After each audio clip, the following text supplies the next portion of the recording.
Assalamu alaikum. The topic that we are going to discuss today is financial responsibilities of a husband. What Islam says about finances in a marriage. Money or finances is one of the most important factors that is responsible to maintain and grow a happy, prosperous family. We often hear questions such as, how much money should one give to his wife? Or should a wife have a monthly allowance? Should one be spending on his wife? So many more questions. We also come across people complaining of financial problems in marriages, which of course is one of the main reasons for divorces in the community today. Keeping these questions in mind, let's focus on a relationship of a couple in an Islamic marriage. But to do this, I have divided this topic into three parts.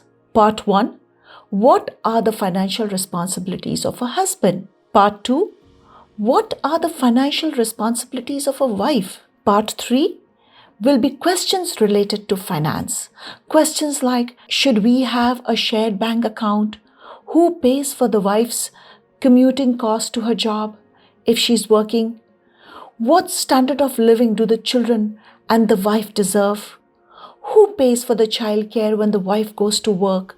Now, these are all questions that we will take up in part 3. So let's come to the part 1. Let's talk about the husband's financial responsibilities. The Sharia and Islamic scholars are clear that the man has the major responsibility for the family. Our Prophet Muhammad sallallahu alaihi wasallam said, "Every one of you is a shepherd and is responsible for his flock. The leader of people is a guardian and is responsible for his subjects. A man is a guardian of his family and he is responsible for them. A woman is the guardian of a husband's home and his children, and she is responsible for them." This is a lot to think about. A husband has the responsibility, 1, for his children's needs, even when he gets divorced and the wife takes the children with her. 2nd, the wife's needs, including lodging, clothing, food, cosmetics, health, etc.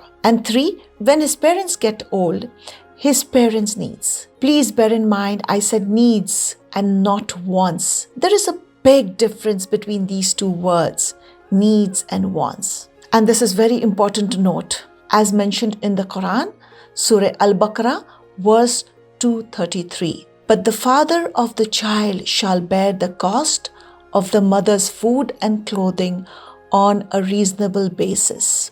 Both, the Quran also says, let the rich man spend according to his means, and the man whose resources are restricted, let him spend according to what Allah subhanahu wa ta'ala has given him. This is found in Surah Al-Talaq, verse 7. Being reasonable is the key. When working out if something is a need or a want, if the husband is rich or is marrying someone from an affluent family background, he is naturally going to have to spend accordingly. Therefore, spending will be according to affordability. Remember the word affordability. As I have mentioned in my previous video, that nikah is very much a contract in Islam, and one can add lots of conditions therein. Example, that the husband will pay for education, wife will be allowed to work, the husband is only allowed to marry one wife, the wife has the right to divorce if it happens, and so on. You can add your conditions.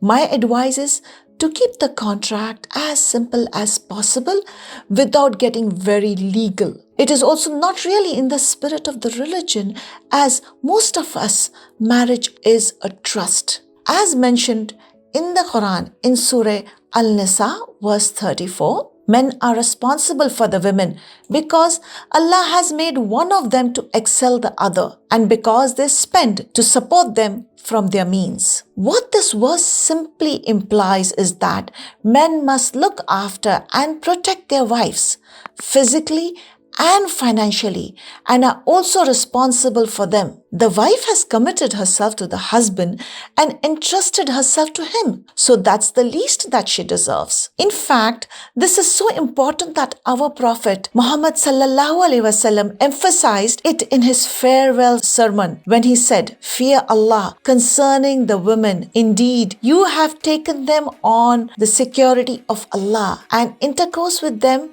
has been made lawful unto you by words of Allah. You too have rights over them, and that they should not allow anyone to sit on your bed. That is, not allow them into the house. Anyone who is not the husband, non-haram, whom you do not like. But if they do that, you can pull them up on that, but not harshly. Their rights upon you are that you should provide them with food and clothing in a fitting manner." This hadith is found in Sahih Muslim. I hope you have all benefited from my video.